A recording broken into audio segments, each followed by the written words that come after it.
Donc dans la suite des condamnations, on a encore la condamnation de la mort et du séjour des morts. Apocalypse 20, 14, « Et la mort et le séjour des morts furent jetés dans les temps de feu. C'est la seconde mort, les temps de feu. » En fait, nous, quand on parle de mort, c'est quelque chose d'imperceptible par le fait que l'on voit quelqu'un qui respire et puis qui ne respire plus, qui est là étendu. Mais dans la parole, c'est différent. La parole personnifie la mort et le séjour des morts. Et d'ailleurs, si vous vous souvenez de l'Apocalypse 6.8, il est dit « Je regardais, et voici parut un cheval d'une couleur pâle. Celui qui le montait se nommait la mort, et le séjour des morts l'accompagnait. Le pouvoir leur fut donné sur le quart de la terre pour faire périr les hommes par l'épée, par la famine, par la mortalité, par les bêtes sauvages de la terre. » Donc, le rôle qui était imparti à la mort et au séjour des morts pendant la période des fléaux, c'était de semer la désolation au travers de toutes sortes d'attaques et surtout la mort, évidemment. Or, mort, ô mort, où est ta victoire? Ô mort, où est ton aiguillon? L'aiguillon de la mort, c'est le péché, et la puissance du péché, c'est la loi. 1 Corinthiens 15, 55, 56. Je suis le premier et le dernier et le vivant. J'étais mort, et voici, je suis vivant au siècle des siècles. Je tiens les clés de la mort et du séjour des morts. Apocalypse 1, 8. Quand Jésus est mort sur la croix, en fait, il est dit qu'il a vaincu le péché et il a reçu tout pouvoir dans le ciel et sur la terre. Donc, son autorité va s'étendre sur tout ce qui existe, en ce compris la mort et le séjour des morts. Et donc, même pendant le temps des fléaux, quand la mort et le séjour des morts ont été libérés pour accomplir leur travail, ce travail a été limité à la volonté de Dieu lui-même. Et moi je te dis que tu es Pierre, et que sur cette pierre je bâtirai mon église, et que les portes du séjour des morts ne prévaudront point contre elle. Matthieu 16, 18. Donc Jésus a décidé d'une chose, c'est que l'église qu'il allait fonder serait protégée du séjour des morts. C'est-à-dire que nos âmes, nos esprits iraient directement le rejoindre dès que nous serions endormis physiquement. Donc, il parle bien de la porte du séjour des morts, qui est le lieu d'attente du jugement des pécheurs. Pas la mort elle-même, d'accord? La mer rendit les morts qui étaient en elle, la mort et le séjour des morts rendirent les morts qui étaient en eux, et chacun fut jugé selon ses œuvres, et la mort et le séjour des morts furent jetés dans les temps de feu. Apocalypse 20, 13, 14. Au moment du jugement dernier, la mort et son séjour n'auront plus aucune raison d'exister, évidemment, puisque tous seront libérés de cette mort. Toutes les âmes captives vont devoir être libérées pour être jugées devant le trône blanc. À partir de là, eh bien, il n'y a plus de raison d'être, et 1 Corinthiens 15, 26 nous dit, le dernier ennemi qui sera détruit, c'est la mort. Donc, Dieu a jugé le monde par la mort et le séjour des morts. Nous sommes bien d'accord. Et maintenant, ces ennemis de Dieu, eh bien, vont, comme tous les autres ennemis de Dieu, être jetés en enfer. Tout ce qui est création déchue sera jeté en enfer. Et c'est le tout dernier jugement qui va survenir avant, justement, cette nouvelle terre et ces nouveaux cieux. Et je voudrais encore insister sur un point pour bien résumer ce qui va se retrouver dans ce séjour des morts, en enfer, pardon. Il est dit, quiconque ne fut pas trouvé écrit dans le livre de vie, fut jeté dans les temps de feu. Apocalypse 20, 15. Quiconque, ça veut dire quoi? Quiconque, c'est vaste, c'est abstrait. Mais nous, au travers de toutes les études que nous avons faites, nous pouvons retrouver toute une série de personnes, d'êtres vivants, qui seront jetés en enfer. D'abord, on a vu que ceux qui vont inaugurer, si l'on peut dire ainsi, l'enfer, seront juste après Armageddon jetés dedans. C'est l'Antéchrist et le faux prophète. Puis on voit qu'après 1000 ans, le diable va les y rejoindre. On voit que tous ceux qui ne sont pas inscrits dans le livre de vie, c'est-à-dire les pécheurs, vont être jetés au jugement dernier. Et on voit qu'il y a la mort et le séjour des morts. Mais quand on réfléchit bien à ce qui existe exactement sur le monde céleste et le monde terrestre, il manque quelque chose. En fait, il est dit que l'enfer a été créé pour Satan et ses anges. Et donc, on n'a pas encore cité les anges déchus. Ils seront jetés en enfer avant la mort et séjour des morts, mais on ne les a pas cités nominativement. Et en fait, ce qui est intéressant, quand même, c'est de savoir ce que ces anges déchus sont aujourd'hui, et où ils sont aujourd'hui, ce qu'ils font aujourd'hui. Vous qui étiez morts par vos offenses et par l'incirconcision de votre chair, il vous a rendus à la vie avec lui, en nous donnant grâce pour toutes nos offenses. Il a effacé l'acte dont les ordonnances nous condamnaient et qui subsistait contre nous, et il l'a détruit en le clouant à la croix. Il a dépouillé les dominations et les autorités, les a livrées publiquement en spectacle, en triomphant d'elles par la croix. Colossiens 2, 13, 15. Donc Jésus a vaincu la mort et séjour des morts, on vient de le voir à la croix, mais ce qu'il a fait aussi à ce moment-là, c'est qu'il a réduit la liberté d'action des anges déchus, quel que soit leur rang, et c'est ça qui est important. Et ces anges déchus, eux aussi, ont été soumis à son autorité dès la croix, et il les a utilisés pour remplir ses desseins. Alors, aujourd'hui même, il y a certains anges déchus qui se trouvent à certains endroits et d'autres à d'autres endroits. Il y a 3 lieux de séjour actuels pour les esprits impurs. Esprits impurs qu'on appelle aussi anges, qu'on appelle aussi anges déchus, démons. Ce sont des personnalités différentes en fonction des traductions et des auteurs qui ont écrit. Alors, certains d'entre eux sont dans l'abîme. Rappelez-vous quand même la parabole que l'on a abordée dans Luc 16, 20, 31 avec l'homme riche et le pauvre Lazare. Rappelons-nous que l'abîme n'est pas le séjour des morts, mais que c'est un lieu à part qui sépare la partie des condamnés futurs, des pécheurs qui attendent leur condamnation, du sein d'Abraham, où les justes attendaient la révélation du salut par Jésus. La terre était informe et vide, il y avait des ténèbres à la surface de l'abîme, et l'Esprit de Dieu se mouvait au-dessus des eaux. Donc selon Genèse, l'abîme existe avant toute autre création terrestre. C'est quelque chose d'informe, c'est quelque chose de vide. C'est recouvert de ténèbres. C'est un peu ce que les scientifiques pourraient appeler aujourd'hui l'antimatière ou le trou noir. Devant lui, le séjour des morts est nu. L'abîme n'a point de voile. Job 26, 6. Donc, nous savons que, et ça confirme cette parabole de l'homme riche et de Lazare, que l'abîme et le séjour des morts sont contigus. Même si ce n'est pas la même chose, ils sont un à côté de l'autre. As-tu pénétré jusqu'aux sources de la mer? T'es-tu promené dans les profondeurs de l'abîme? Les portes de la mort t'ont-elles été ouvertes? As-tu vu les portes de l'ombre de la mort? As-tu embrassé du regard l'étendue de la terre?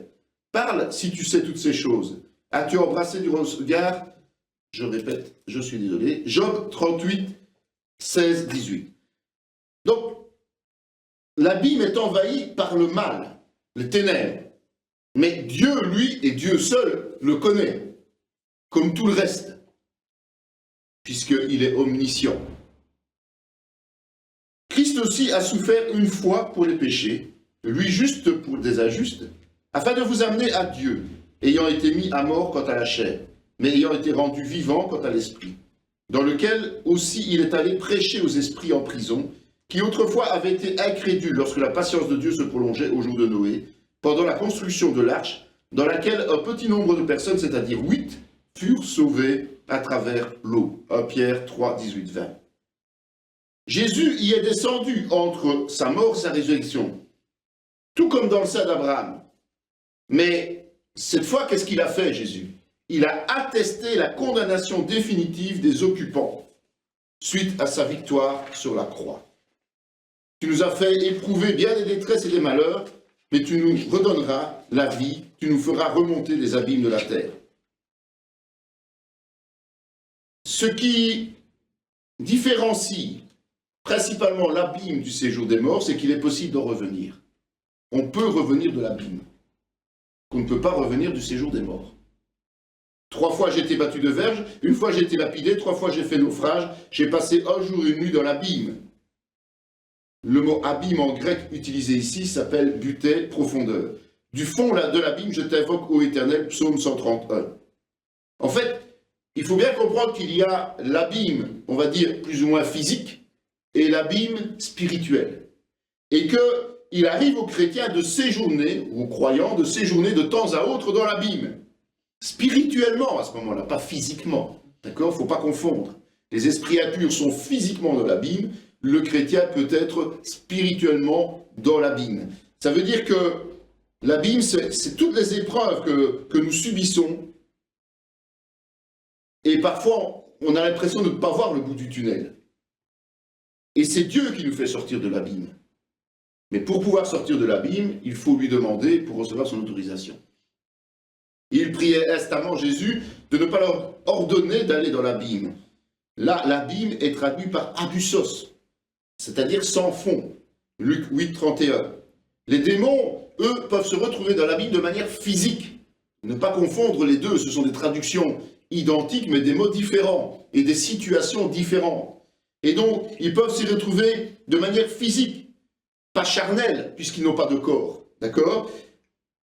C'est pour ça qu'ils prennent possession des corps humains, des corps des animaux. C'est parce qu'ils n'ont pas de corps eux-mêmes. Mais leur esprit peut se retrouver prisonnier de l'abîme. Ils seront assemblés captifs dans une prison, ils seront enfermés dans des cachots, et après un grand nombre de jours, ils seront châtiés. Ésaïe 24, 22. Car si Dieu n'a pas épargné les anges qui ont péché, mais s'il les a précipités dans les abîmes de ténèbres et les réserve pour le jugement, 2 Pierre 2, 4. Donc, comme nous venons de le lire, certains démons ont supplié Jésus de ne pas les envoyer dans l'abîme.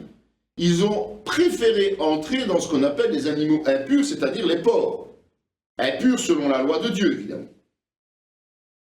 Mais d'autres ont été souverainement enfermés au moment où ils se sont rebellés contre Dieu du temps de Lucifer, donc avant même la création des hommes. Donc certains se sont retrouvés là en prison et sont en prison dans l'abîme. Dans Apocalypse 9, 1, 12, il est dit, le 5e ange sonna de la trompette, et je vis une étoile qui était tombée du ciel sur la terre.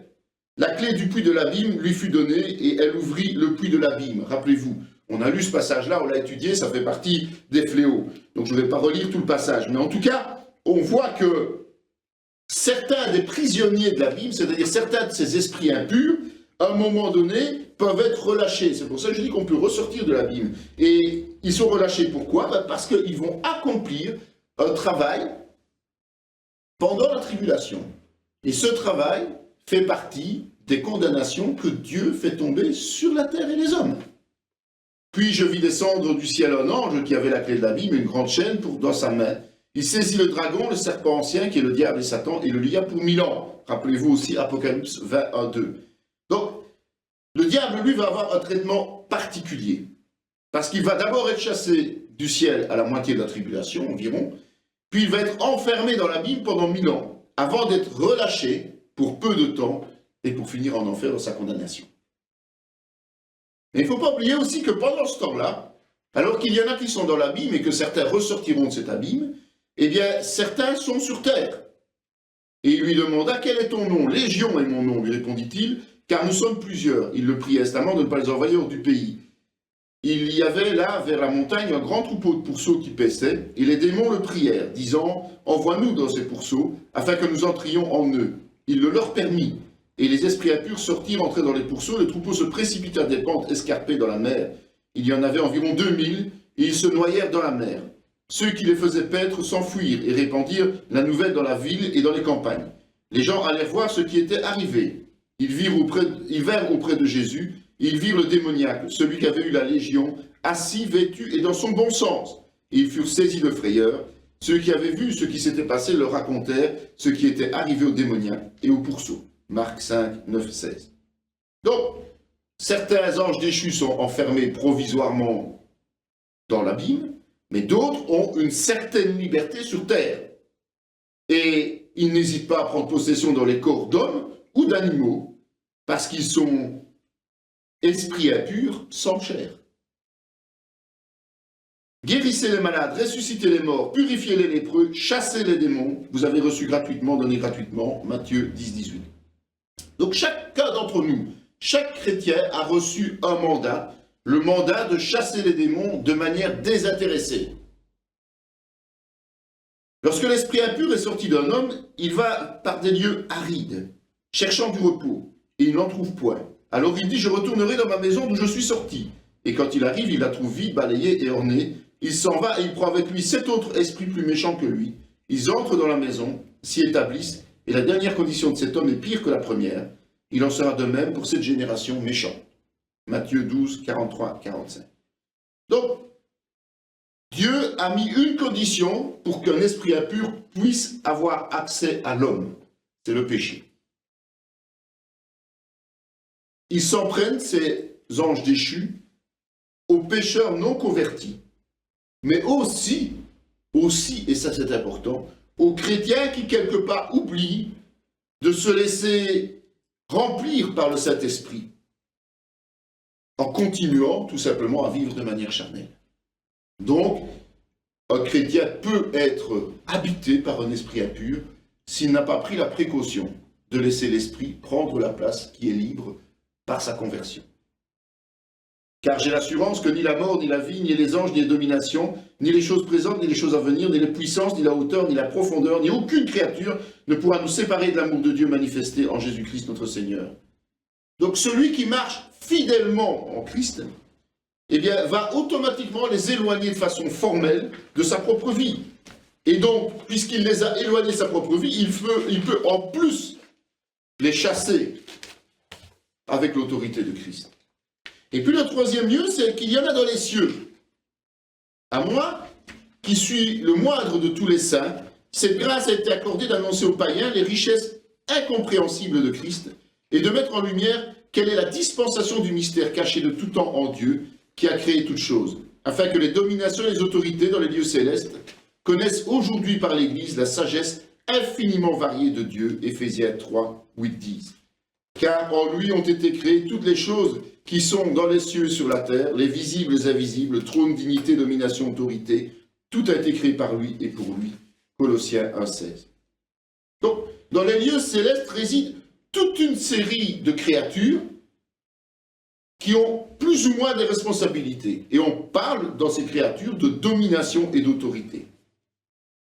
Dans Éphésiens 6, 12, Paul nous dit que nous n'avons pas à lutter contre la chair et le sang, mais contre les dominations, contre les autorités, contre les princes de ce monde de ténèbres, contre les esprits méchants dans les lieux célestes. Éphésiens 6, 12.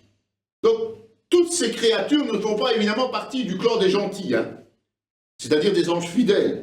Mais il y en a un certain nombre, et même un nombre important, qui sont néfastes, parce que ce sont des esprits démoniaques. Le chef du royaume de Perse m'a résisté 21 jours, mais voici Michael, l'un des principaux chefs, est venu à mon secours, et je suis demeuré là auprès des rois de Perse. Daniel 10, 13. Il y a une lutte permanente entre ceux que Dieu envoie et ceux qui résistent à Dieu, parce que ceux que Dieu envoie, il les envoie pour venir en aide aux hommes, que ce soit pour leur annoncer des choses, que ce soit pour les défendre même physiquement. Mais il y en a d'autres qui essaient de les empêcher de parvenir. Et comment Dieu va-t-il amener ces gens? Eh bien, en réponse à nos prières. Il va amener ces anges, et ces anges vont de toute manière vaincre l'adversaire et traverser les lignes adverses quelque part pour parvenir sur terre au secours des chrétiens. Mais parfois, ça prend du temps. Et Daniel, dans ce cas-ci, a dû attendre 21 jours pour recevoir une réponse. Et pourtant, dès sa première parole, dès sa première prière, dès qu'il a ouvert la bouche, Dieu avait exaucé. Mais il a dû attendre 21 jours pour entendre cet exaucement. Ça veut dire qu'ils sont là pour nous freiner, et ils nous freinent bien souvent. Mais ils ne peuvent pas nous arrêter dans notre démarche. D'accord? Donc nous prions et ces anges vont arriver d'une manière ou d'une autre, même s'il faut attendre. Alors quelle va être la destinée des esprits impurs? Eh bien il est dit, ne savez-vous pas que nous jugerons les anges? Et nous ne jugerions pas, à plus forte raison, les choses de cette vie? 1 Corinthiens 6, 3. Donc les anges vont être jugés, et nous, en tant que peuple saint de Dieu, nous allons participer au jugement des anges. Et il est dit dans Jude 1,6 qu'il a réservé pour le jugement du grand jour, enchaînés éternellement par les ténèbres, les anges qui n'ont pas gardé leur dignité, mais qui ont abandonné leur propre demeure. Donc, ce jugement va se dérouler le grand jour, ce qui laisse entendre le fameux jour du Seigneur, celui du jugement dernier, avant le jugement final de la mort et de son séjour. Nous arrivons donc à la fin du jugement final, ce qui veut dire qu'après, il va y avoir une nouvelle création. Rappelez-vous que la terre a été détruite, le ciel a été détruit, la mort, le séjour des morts se trouve en enfer, donc tout est fait, tout est accompli, tout ce qui est inique n'existe plus. Matthieu 9, 16, 17 nous dit « Personne ne met une pièce de drap neuf à un vieil habit, car elle emporterait une partie de l'habit, et la déchirure serait pire. On ne met pas non plus du vin nouveau dans de vieilles outres, autrement les outres se rompent, le vin se répand et les outres sont perdues. Mais on met le vin nouveau dans des outres neuves, et le vin et les outres se conservent. » Matthieu 9, 16, 17, donc je disais. En fait, il faut bien comprendre que le ciel et la terre actuels ont été pervertis par le péché. On le sait bien, puisque notamment Genèse 3, 17, Job 15, 15 ou Éphésiens 2, 2 nous le rappellent. Donc, ils vont être détruits définitivement, n'existeront plus. Alors, ça sert à rien de promettre aux gens un paradis terrestre sur cette terre. C'est logique, puisque ça n'existera plus. Il s'assit sur la montagne des Oliviers, et les disciples vinrent en particulier lui faire cette question. « Dis-nous, quand cela arrivera-t-il, et quel sera le signe de ton avènement et de la fin du monde ?» Matthieu 24, 3. Et dans Hébreux 1, 10, 12, il est dit « Toi, Seigneur, tu as au commencement fondé la terre et les cieux, sont l'ouvrage de tes mains. Ils périront, mais tu subsistes. Ils vieilliront tous comme un vêtement, tu les rouleras comme un manteau, ils seront changés. Mais toi, tu restes le même et tes années ne finiront point. » Donc, à la fin du monde, tout ce qui est en abomination à Dieu sera définitivement jeté en enfer, c'est-à-dire séparé de tout ce qui est pur, de tout ce qui est saint. Au-dessus de toute domination, de toute autorité, de toute puissance, de toute dignité, de tout nom qui peut se nommer, non seulement dans le siècle présent, mais encore dans le siècle à venir, passage que nous avons lu, Éphésiens 1, 21. En fait, l'éternité est appelée l'âge à venir, ou le siècle à venir, en fonction des traductions. Et ce siècle à venir peut débuter par une nouvelle naissance, quelque part. Une nouvelle naissance physique et spirituelle. C'est ce qui va se passer lors de la création de nouvelles terres et de nouveaux cieux. Mais on n'a pas beaucoup d'informations dans la Bible qui nous expliquent comment ce sera. Il faut bien se dire que les meilleures notions que nous puissions utiliser, c'est celle du règne millénaire. Mais en nous disant qu'il n'y aura plus rien de mauvais et que donc ce sera encore meilleur que le règne millénaire de Christ sur terre. C'est ça qui est intéressant. Donc on va essayer, au travers de la parole, de déceler le nouveau contexte de vie auquel nous allons participer pleinement. Et d'abord, il faut bien se dire une chose, c'est que comme tout aura été détruit, tout sera nouveau. Et lorsque toutes choses lui auront été soumises, alors le Fils lui-même sera soumis à celui qui lui a soumis toutes choses, afin que Dieu soit tout en tous.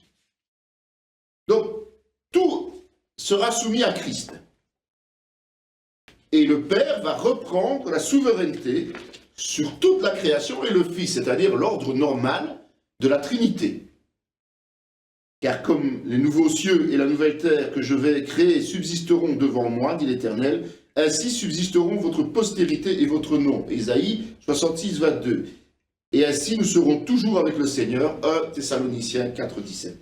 Donc, tous les rachetés, tous ceux que nous avons vus qui feront partie, soit de l'épouse, soit des amis de l'épouse, soit de ce peuple nombreux auprès du trône et tout ça, font évidemment partie de ce nouveau paradis.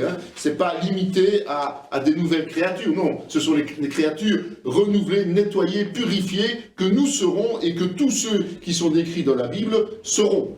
Okay? Je dis, mon Dieu, ne m'enlève pas au milieu de mes jours, toi dont les années durent éternellement.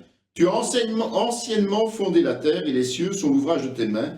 Ils périront, mais tu subsisteras. Ils s'useront, tout comme un vêtement, tu les changeras comme un habit, ils seront changés. Psaume 102, 25, 27.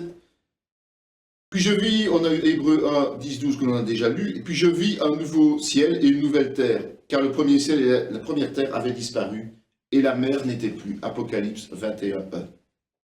Donc, on a vu, la terre et le ciel se sont dissous juste avant le jugement dernier. C'est d'ailleurs pour ça que tous les êtres humains sont morts et ont dû être ressuscités avant d'être jugés pour l'éternité, d'accord? Et donc Dieu va en créer de nouveau. Un peu comme quand on change de vêtements. C'est ça aussi notre nouvelle naissance. On change de vêtements spirituels. Ce sera la même chose. Mais la surface de la terre sera différente, puisqu'il n'y aura pas de mer. Ça ne veut pas dire qu'il n'y aura pas d'eau. Puisque dans Apocalypse 22, 1, 2, on parle d'eau, d'accord? Mais il n'y aura plus de mer. Ça veut dire qu'il n'y aura plus de continent et de séparation entre les continents. Ce sera une surface reliée quelque part, avec une continuité parfaite. Il n'y aura plus besoin de bateau pour voyager, on pourra voyager à pied partout si on veut. La mer, c'est aussi un symbole, nous l'avons vu, c'est le symbole de la foule, c'est le symbole de la stabilité, c'est tout ce qui n'existera plus dans l'éternité, puisque tout sera fondé sur la vérité et uniquement la vérité. Car je vais créer de nouveaux cieux, une nouvelle terre, on ne se rappellera plus les choses passées, elles ne reviendront plus à l'esprit. Ésaïe 65, 17. Donc, en fait, les gens se disent, oui, mais quand je serai auprès de Dieu, je dirai ceci, je ferai cela, et puis on va bien se souvenir de ce qu'on a bien fait ici sur terre. Ce sera peut-être le cas jusqu'au jugement dernier.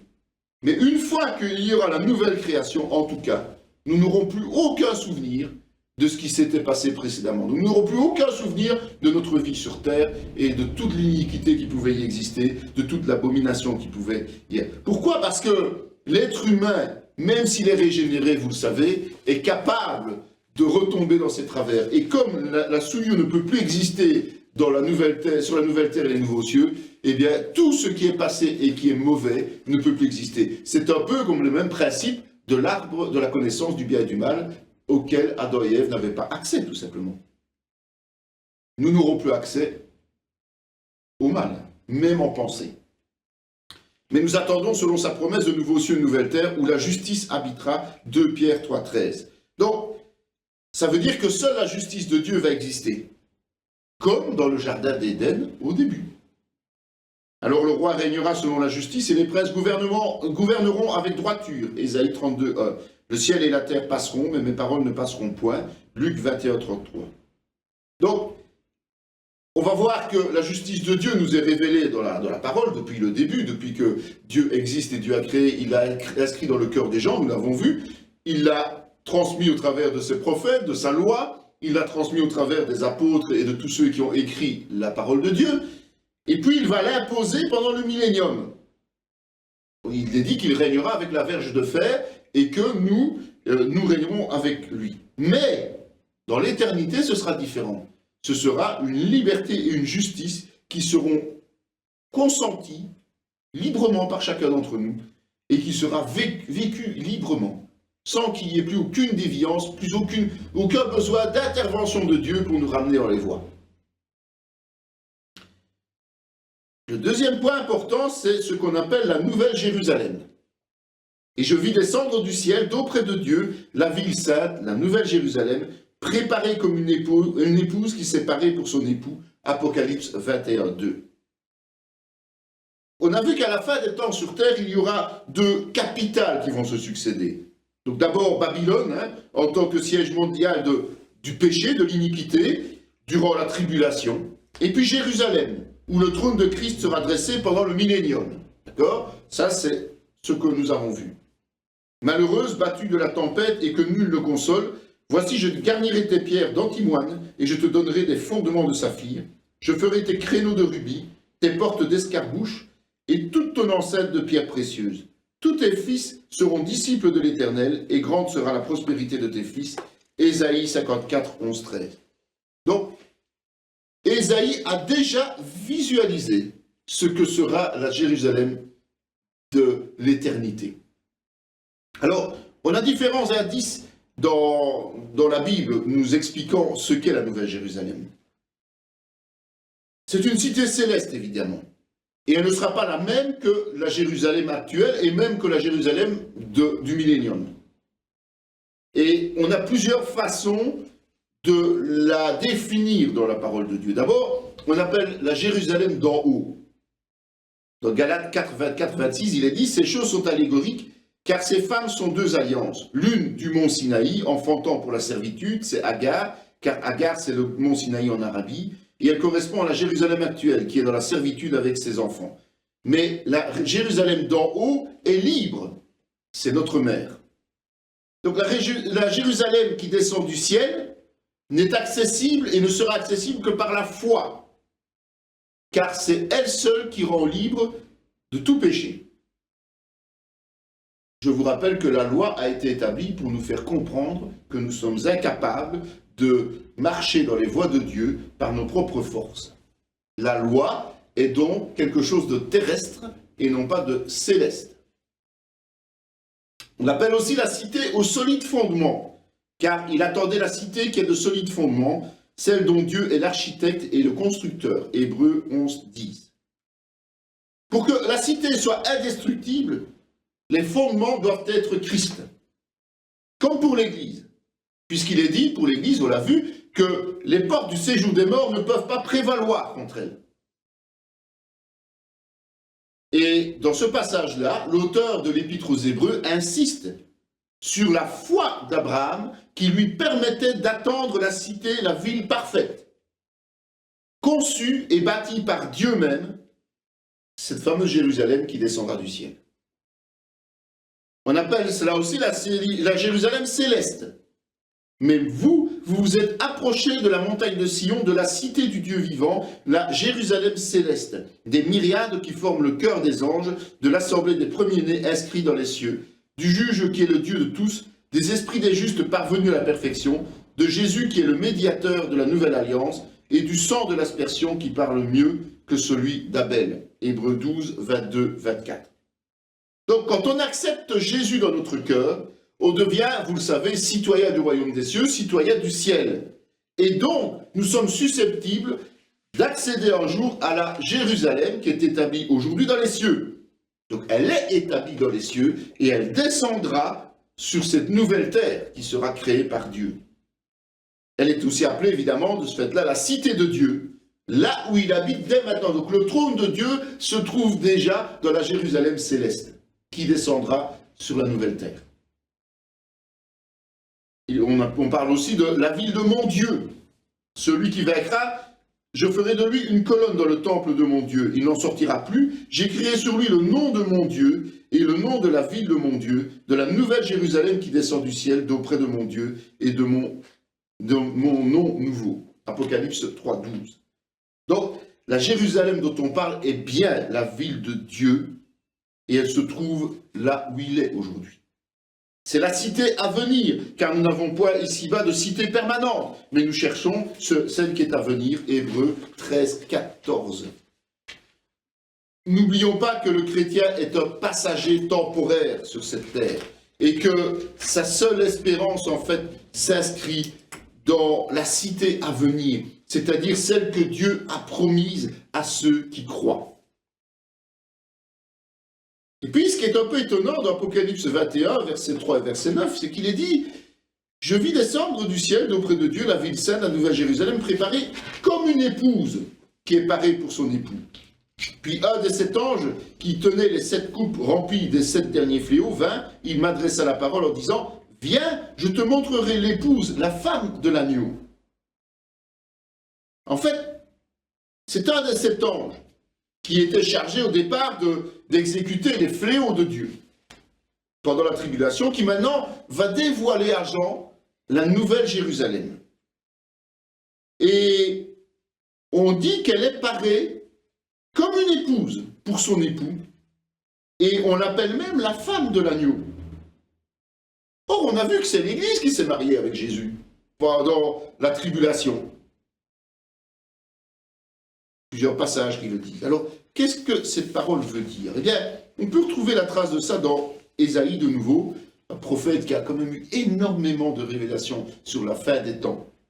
Ésaïe 61, 10 à 62, 5. Il est dit Je me réjouirai en l'Éternel, mon âme sera ravie d'allégresse en mon Dieu, car il m'a revêtu des vêtements du salut, il m'a couvert du manteau de la délivrance, comme le fiancé semble d'un diadème, comme la fiancée se pare de ses joyaux. Car comme la terre fait éclore son germe, et comme un jardin fait pousser ses semences, ainsi le Seigneur l'Éternel fera germer le salut et la louange en présence de toutes les nations. Pour l'amour de Sion, je ne me tairai point. Pour l'amour de Jérusalem, je ne prendrai point de repos, jusqu'à ce que mon salut paraisse comme l'aurore, et sa délivrance comme un flambeau qui s'allume. Alors les nations verront ton salut, et tous les rois de ta gloire, et l'on t'appellera d'un nom nouveau, que la bouche de l'Éternel déterminera.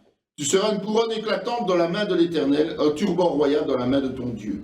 On ne te nommera plus délaissé, on ne nommera plus ta terre désolation, mais on t'appellera mon plaisir en elle, et l'on appellera la terre épouse, car l'Éternel met son plaisir en toi, et ta terre aura un époux. Comme un jeune homme s'unit à une vierge, ainsi tes fils s'uniront à toi, et comme la fiancée fait la joie de son fiancé, ainsi tu feras la joie de ton Dieu. En fait, nous avons vu précédemment que chaque alliance avec Dieu a donné lieu à un mariage. La première, c'était une alliance entre Israël, et particulièrement Jérusalem, et l'Éternel. Nous avons vu qu'elle a été momentanément rompue. Rappelez-vous, Dieu a signé une lettre de divorce avec Israël. Ésaïe 54, 6, 7. Et la seconde, c'est entre l'Église et Christ. Maintenant, toutes choses ont été accomplies, nous l'avons vu, et le jugement dernier a fait que tout a été remis au Père. Et donc, les deux unions que le Père a eues, le Père et le Fils ont eues, vont devenir un seul et unique mariage. C'est le mariage entre tous les saints, c'est-à-dire ceux de l'Ancien Testament, de l'Église, des 144 000, des martyrs de la tribulation, des sauvés de Jérusalem. Il faut voir Jean 14, 2 pour ça. Et Dieu.